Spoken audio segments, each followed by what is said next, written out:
लेकिन राजभर जी, पिछली बार इंटरव्यू में आपने मुझे ये कहा था कि देखिए बीजेपी में केशव प्रसाद मौर्य हो, अन्य जो पिछड़े नेता हैं उनका कोई सम्मान नहीं है। स्वतंत्र देव सिंह जी के लिए आपने कहा उनको प्लास्टिक के स्टूल पे बिठा देते हैं, लेकिन आज तो मतलब मुख्यमंत्री लगातार कोशिशें कर रहे हैं। केशव प्रसाद मौर्य तो उनके साथ डटे हुए हैं, दलित के घर पे भोजन कर रहे हैं योगी आदित्यनाथ जी। तो अगर मन में ऐसा भेद होता तो फिर वो ऐसा क्यों करते? ठीक जी नहीं, आपने ठीक कहा। पूरे समाज में स्टूल पर बैठा करके पूरे पिछड़े समाज का अपमान हुआ। भारतीय जनता पार्टी के बड़े नेता बैठेंगे सोफा पर और पिछड़े वर्ग का नेता स्टूल पर। वही हाल स्वतंत्र देव पटेल को फाइबर कुर्सी पर और भाजपा के बड़े नेता बैठेंगे सोफा पर। अब आपने कहा कि मुख्यमंत्री जी दलित के घर खाना खा रहे हैं। अब हाथरस की बेटी के यहाँ पेट्रोल डाल करके 12 बजे रात लाश जला रहे हैं और गोरखपुर में दलित के घर जाकर के खाना खा रहे हैं। ये कौन सी विडंबना है? ये क्या चाहते हैं?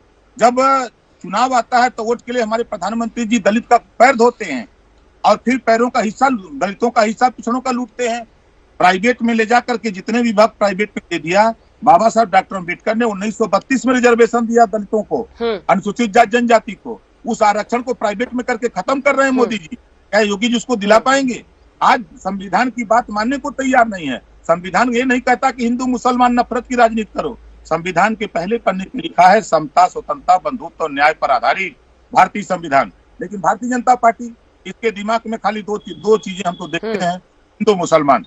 हिंदू मुसलमान के अलावा कोई चीज नहीं। आज शिक्षा पे बात नहीं होगी, रोजगार कैसे मुहैया उस पे बात नहीं होगी, महंगाई कैसे खत्म हो इस पे बात नहीं होगी, अन्ना पशु से कैसे छुटकारा मिले इस पे बात नहीं होगी, घरेलू बिजली का बिल माफ कैसे हो इस पे कोई बात नहीं होगी, जातिवार जनगणना कैसे हो इस पे कोई बात नहीं होगी। खाली बात होगी हिंदू मुसलमान, भारत पाकिस्तान, मंदिर मस्जिद, कब्रिस्तान। इससे क्या मिलेगा? इससे शिक्षा मिलेगी या इससे क्या रोजगार मिलेगा? क्या इससे अन्ना पशु से किसानों को छुटकारा मिलेगा? ये सब चीजों पर ध्यान सरकार का नहीं है। इससे सब लोग, पूरा प्रदेश परेशान है। इस नाते जो बात अखिलेश यादव जी कह रहे हैं कि हम 6 महीने में जातिवार जनगणना कराएंगे। एक आखिरी सवाल, आप कह रहे हैं कि इन मुद्दों से कुछ नहीं मिलेगा। ठीक है, एक आखिरी सवाल सर आपसे, राजभर जी, एक आखिरी सवाल आपसे ओम प्रकाश जी। अब ठीक है, आप कह रहे हैं कि इससे नौकरी मिलेगी ना शिक्षा मिलेगा हिंदू मुसलमान करके, लेकिन अगड़ा पिछड़ा करके भी तो कोई फायदा नहीं होगा ना। वो भी तो एक पॉलिटिक्स के लिए, वोट बैंक के लिए किया जाता है ना सर। और ये हमेशा कहा जाता है कि समाजवादी पार्टी से आपने गठबंधन किया है। एक सेकंड सर, सुनिए, पूरा सवाल सुनिए। समाजवादी पार्टी से आपने गठबंधन किया है।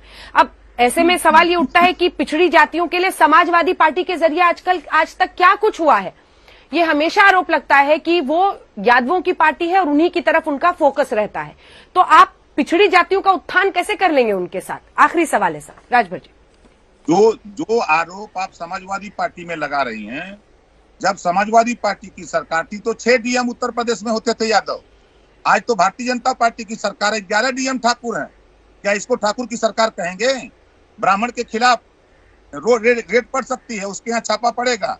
वो हरिशंकर तिवारी के यहाँ पहुंच जाएगा, छापा पड़ जाएगा। ब्रजेश मिश्रा के यहाँ छापा पड़ेगा, विजय दुबे के यहाँ छापा पड़ेगा। खुशी दुबे जो बेटी की शादी होती है 4 दिन पहले ससुराल आती है, परिवार माफिया हो सकता है, उसके खिलाफ कार्रवाई करो। उस बेटी को जेल में रखे हो साल भर से। बेटी जेल में, 25,000 का इनामी ठाकुर, वो क्रिकेट के खेल में 10 महीने से क्रिकेट खेल रहा है, पुलिस आपकी नहीं पकड़ रही है, तो क्या उंगली नहीं उठेगी? 100, 80, 60, 70 मुकदमे ठाकुर के ऊपर है, लेकिन उसको नहीं गिरफ्तार करेंगे।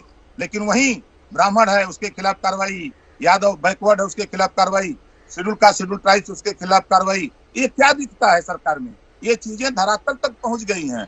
इससे बड़ा नुकसान होने वाला है भारतीय जनता पार्टी का। अभी इनको पता नहीं है। अब तो दूध का दूध पानी का पानी होने जा रहा है। आप ही लोगों के चैनल पर देखिएगा, जो 10 मार्च को 10 बजे के बाद गाना बजेगा चल सन्यासी मंदिर में। ये गाना बजेगा, देख लीजिएगा उस दिन। अभी हमारी बात तो लोगों को नहीं यकीन होगा, ये मैं गारंटी के साथ कहता हूं कि ये गाना उस 10 मार्च को 10 बजे बजना शुरू हो जाएगा कि चल सन्यासी मंदिर में। बहुत बहुत धन्यवाद आपका ओपी राजभर जी। आप अपने अलग अंदाज से बोलने के लिए जाने जाते हैं और उसी अंदाज में आज भी आपने सवाल जवाब दिया। बहुत बहुत धन्यवाद। धन्यवाद।